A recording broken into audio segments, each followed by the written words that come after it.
were about to leave India. So a question arises. Fear psychosis was created in the minds of the tribal. So at that time, my earlier speaker had already mentioned about the role of Reverend J.J. Nichols Roy. Reverend J.J. Nichols Roy, who was minister in the government of Assam, then he submitted memorandum to Simon Commission. Then he submitted memorandum to cabinet mission team led by Sir Stafford Cripps, who was accompanied by two of his cabinet colleagues, Patrick Lawrence and Andy Alexander.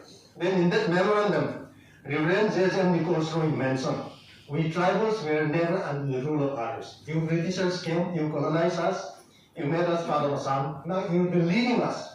So will you lead us in such a way that some constitutional safeguards should be provided where we can protect by ourselves, or will you leave us in such a way that we will be discriminated and assimilated by the plain people? Then that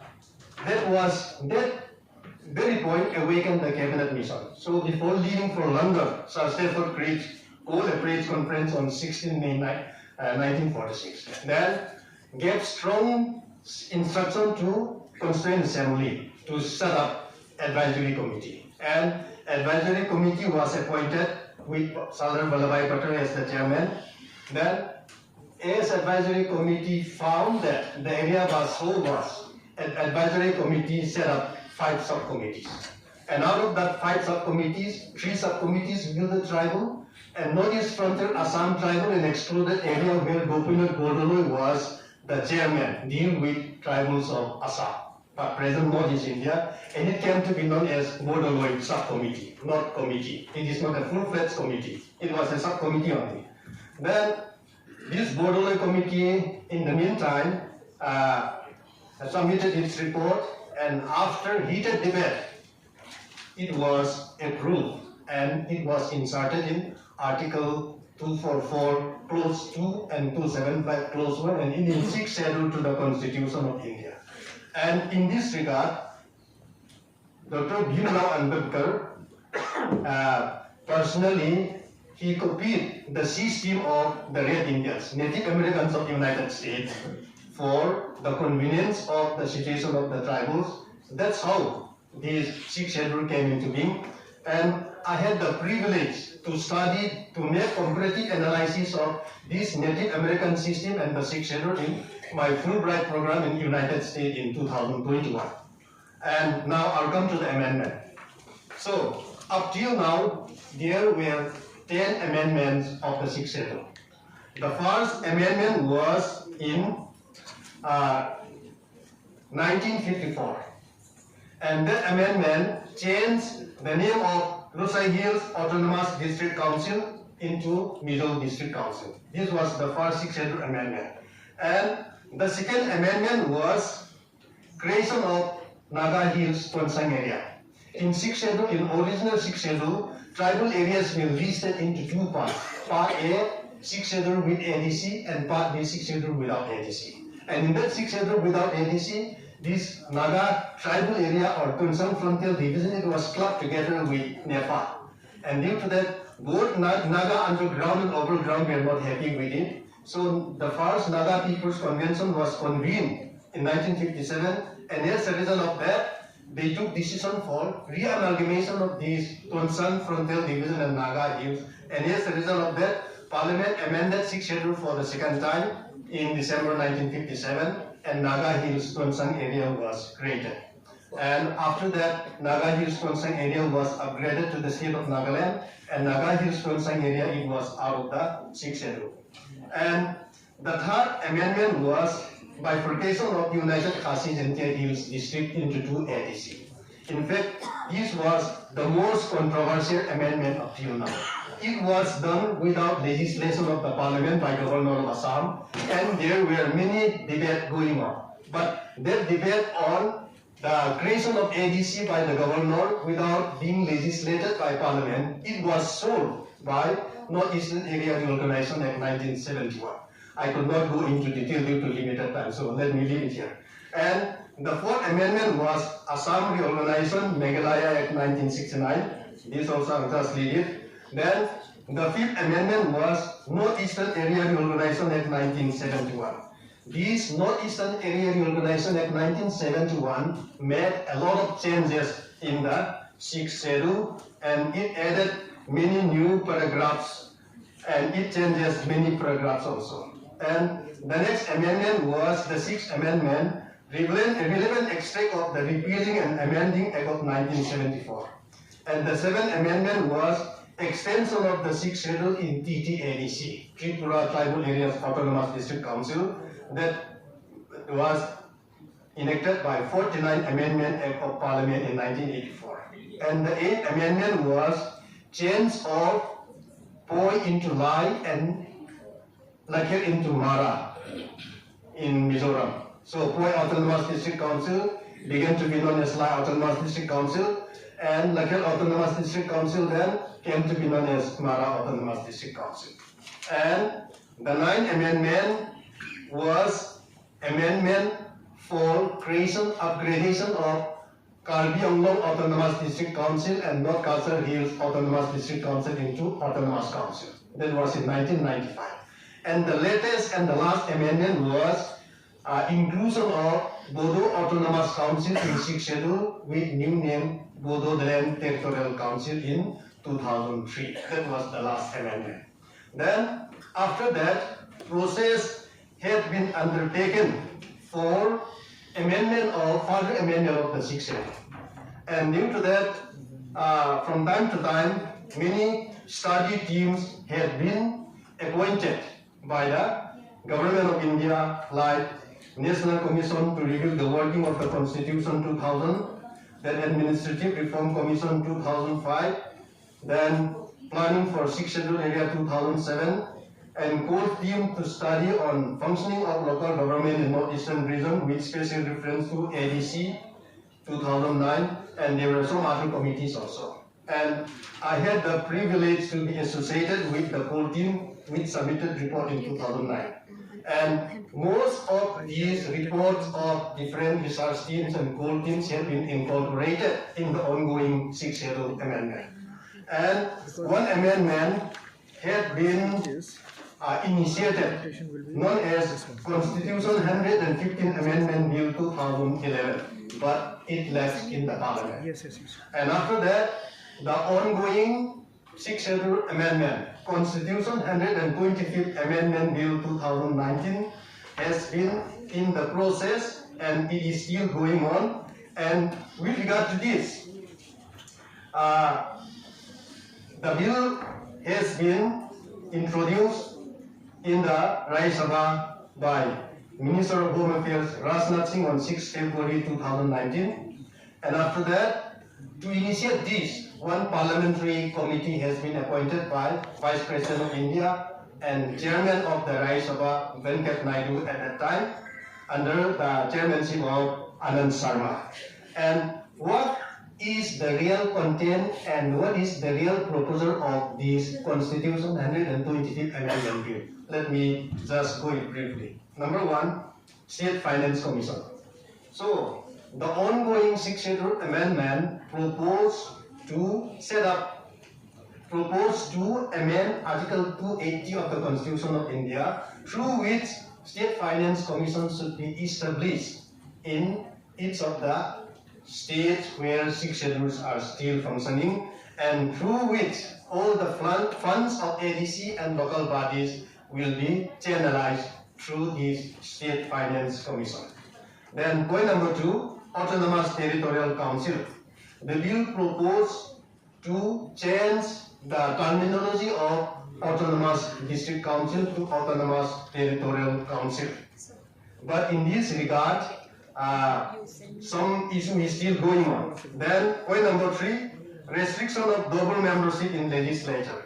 As we know, through amendment of the Representation of Peoples Act 1954, members of district council, they had double membership. MDC could be member of Legislative Assembly, could be member of Parliament. And this amendment tried to put that to an end. And next, State Finance Commission, State Election Commission. So after paragraph 2, subparagraph 2 shall be, subparagraph 7 shall be inserted. And in subparagraph 7 and paragraph 8, State Finance Commission shall be included. That should be responsible for conducting all elections to these local bodies, including ADC, AC, and TC. Then Village Council and Municipal Council. So 125th Amendment Bill tried to introduce Village Council and Municipal Council wherever it is applicable in the 6th schedule area. And in this regard, some of the ADC, they already have Village Council, but some do not have. I'll not go into detail this also. Then devolution of power to local bodies. And the bill also proposed to devolve power to local bodies like Village Council and Municipal Council. That means all powers are not be concentrated upon the ADC, AC, and TC. It should be distributed. Power should reach the grassroots. That is the main focus, which many politicians and many political parties misinterpreted as direct funding. And next, insertion of new words in paragraph 3, subparagraph 3. This is not that important, I'll skip it. Then in insertion of paragraph 8A in 6th schedule. And after that, disqualification of member of district council. So it also tried to propose the clause for disqualification of member. Then this was the original proposal. Then Parliamentary Standing Committee under the chairmanship of Anand Sharma. They made different sittings. They visited some ADC area, and they also met chief secretaries, ADCs, and various representatives from different 6th schedule areas. And after that, the Parliamentary Standing Committee under Anand Sharma came up with some recommendations. So let me go through some of those recommendations. Okay. Some of the main recommendations, like I will not highlight it all. There is mention about Autonomous Territorial Council, but Anand Sharma Committee insisted that this Autonomous Territorial Council might not be applicable to ADC of Mizoram, because in ADCs of Mizoram, within one revenue district, 2 or 3 autonomous district councils are functioning. So for ADC of Mizoram, this may not be applicable. It may be applicable to other ADC. Then the committee also go through different other content of the proposal, and the committee, some of the provisions which are not provided here in the bill, that also has been touched by this Anand Sharma Committee. Anand Sharma Committee feel that even if they go beyond this proposal, it is for the good of the tribal, so that should be incorporated. That's what they feel. And the committee also feel that more devolution of powers shall take place, and the Ministry of Home Affairs should also take the initiative, and there shall be more grassroots democracy. And what I would like to, in conclusion, what I would like to mention about this proposed 125th Amendment Bill is that democracy should reach the grassroots. Funds should reach the grassroots. Development should reach the grassroots. And the main focus is that, like some provision of the Panchayati Raj, without adopting the name, let it be introduced in the villages of the 6th schedule area, so that they will get more funding and so that villages will be developed. The reason being, so long as villages are developed, India will not be in the group of G8 and G7. In order to include India in the group of G7 and G8, villages need to be developed. And that is the main focus area of this Constitution 125th Amendment Bill.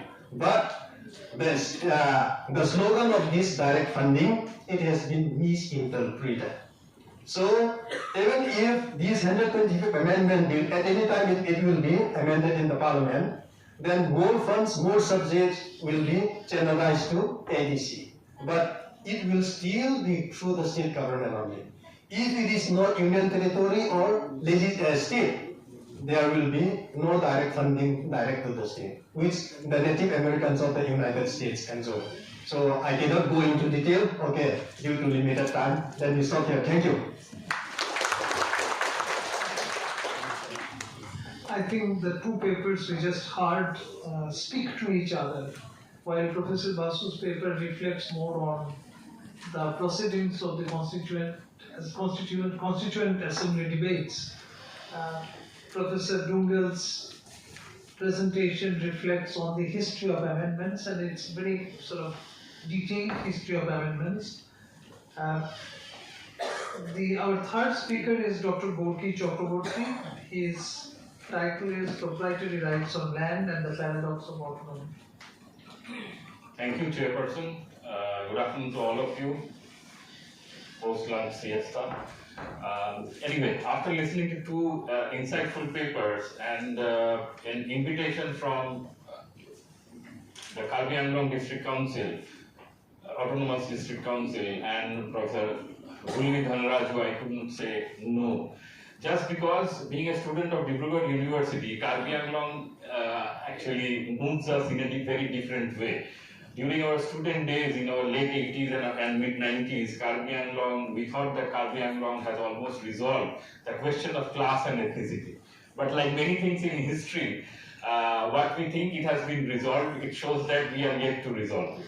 So anyway, again, going back to our student days during late 80s and early 90s, we thought that autonomy has been discussed, has been analyzed, has been defined in different ways by very erudite scholars. I'm not going into details of it.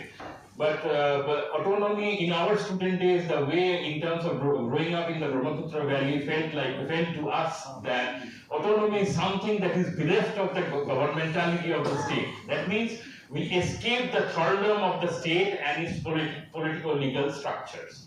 But in terms of maturity, as we grow, as we age, as we understand, as we acquire knowledge, I don't know whether we grow in wisdom or not, we feel that autonomy has a paradox in it. On one end, in the ideational terms, in terms of epistemology or knowledge, but we think that autonomy is nothing but the escape from the thraldom of state. In practice, in terms of ontology, it suggests that autonomy is ultimately a process of bargaining with the state in order to achieve self-rule. So it is this paradox that actually moves autonomy forward. It is this paradox that makes autonomy unique.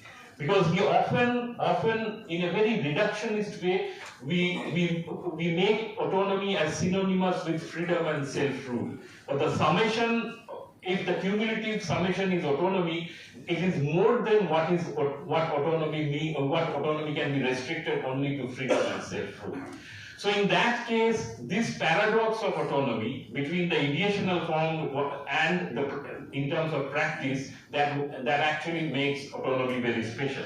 So in that way, borrowing, from Paul Routledge, the political geographer, what he says that ultimately the communitarian or the community social political movements, which are also autonomy movements, are actually the expressions of questioning the state to bargain sufficient power for self-rule. They are therefore, as Routledge says, an expression of critical geopolitics in the terrains of resistance. Now, the 6 scheduled areas are all part of the terrains of resistance. You call of any area, they are all parts of terrains of resistance. Now, we have been debating the Bortoloi subcommittee as well as the times and history when the Bortoloi subcommittee was formed. But if you go back to 1935 to 1947, that means the late colonial period as the historians would call it, we'll see that there has been twists and turns regarding the schedule, the idea of seclusion. And in that case, the essential point which perhaps we did not harp upon in the post-colonial times is that the nature the nature of relationship between the peasant economy and the tribal economy, or the peasant and the tribe, is essentially exploitative in nature. So until and unless there is a mark of demarcation between the peasant economy and the tribal economy, the exploitative nature of the peasant economy will eat into the tribal economy. So that was essentially the thought for which the schedules were debated, not in the name of schedule, but in terms of segregation and in different names during 1935 to 1947. The dominant political formation then had also twists and turns between what Congress used to call the national identity against the segregation of the tribals. But during the birth of during 1947, we achieved, we actually went for something which balanced out cultural pluralism on one hand and national identity on another. So it was agreed that the integration of certain communities into quote unquote the national mainstream was perceived to be done gradually with tolerance and empathy. But the problem lay in the devil was in the details. And here I would like to argue that in the post-colonial India, such an idea of accommodating pluralism and national identity got the expression through the creation of the schedules, whereby the philosophy was embedded in an idea that economic life of the tribal had to be upgraded and modernized, while simultaneously protecting their culture. Now, I would argue the paradox of autonomy lay there. And land provides to us a unique example to showcase what I intend to present. Now, why I say so? Because for the first time, what we call today is Northeast, forget about the schedules, what we call today is Northeast, colonial intervention actually changed the way we thought of land. The concept of no man's land, the concept of renule or terra nule, land that does not belong to the sovereign, that does not belong to anyone, belongs to the sovereign. Now this was an intervention which was essentially colonial in nature. In our parts of today's India, the Northeast, it was more so of lex loci. That means law of the people where the land exists. But the colonial intervention, colonial jurisprudential intervention totally changed that. Now, it was changed in a way because land that did not accrue revenue for the crown in London was actually connotated as waste. So, in one particular, with one particular brush, land which was not utilized in that present day was all waste for the colonial empire, and it has to be used in such a way for revenue generation and revenue consolidation. And in that case, land is the major thing that all empires need to, all empires like the British Empire did, need to control. As Edward Said narrates in Orientalism, the cultural geographical position of land is what empire in the final analysis is all about. Occupying land and obliterating the relations surrounding it, if it does not serve the purpose of empire building, becomes an inevitable outcome of colonialism. And it had been so in case of today's Northeast India.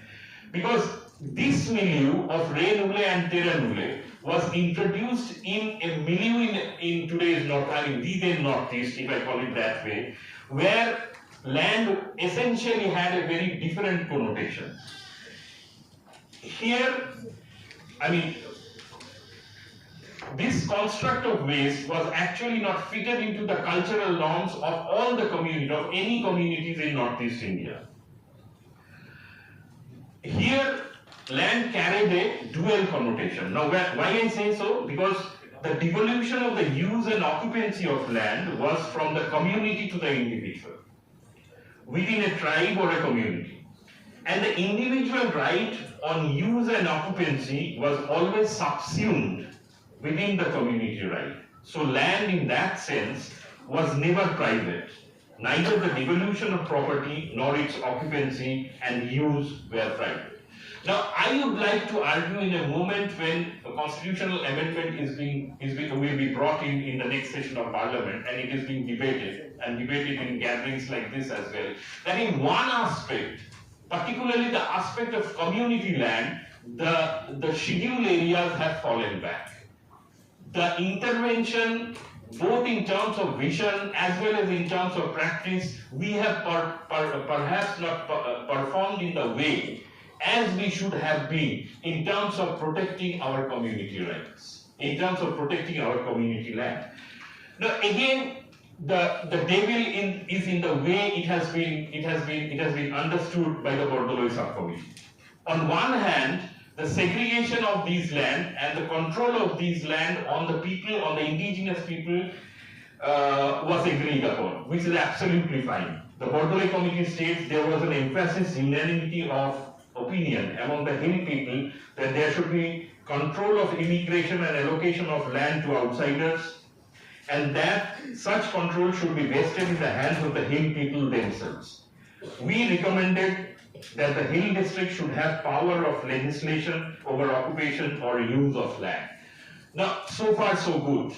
But in terms of making the provision, in terms of providing economic modernization and protection of cultural rights, there actually the caveat was. On the other hand, the Bordoloi committee quotes, and I quote, "We feel strongly that zooming should be discouraged, shifting cultivation should be discouraged and stopped wherever possible. No general legislative bar can be imposed without taking local circumstances into account." Now, I would like to argue that this particular vision of protecting, on one hand, enabling a process of economic modernization, and on the other hand, preservation of cultural rights and the cultural notions, didn't actually move hand in hand. If there was a change in the production base within a particular community, it is but inevitable that there will be changes in the cultural norms too.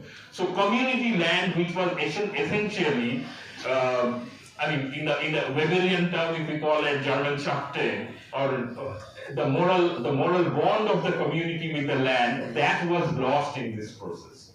Now there were three particular interventions. Due to paucity of time, we will not go into details, which the Planning Commission as well as the authorities in centers of power in Delhi, they wanted to implement. One was wet rice cultivation vis-a-vis shifting cultivation. The second was plantation vis-a-vis shifting cultivation. And third was dairy farming or livestock rearing vis-a-vis shifting cultivation. Now you will see in all these three modes of production, the people of the land were not, were not invested in that way as it was with other communities who were there in the Bengal borderlands or the eastern Himalayas. So there was essentially a tension between the de jure holders of the land and those who own the land, the community owned the land, the de jure owner of the land, and the de facto owner of the land who actually tilled the land. So this essential difference actually arose from our understanding of economic modernization on one hand and preservation of cultural rights on the other hand. Now this again brought in few other notions which were the fallouts of such a process. On the one hand, there were those people who cultivated the land but they didn't own the land. On the other hand, the changes or the obfuscation of the customary law and the state law happened in such a way that it created what Wangchuk Sahib was telling, that हमको लद्दाखियों से भी डर लगता है लद्दाख में.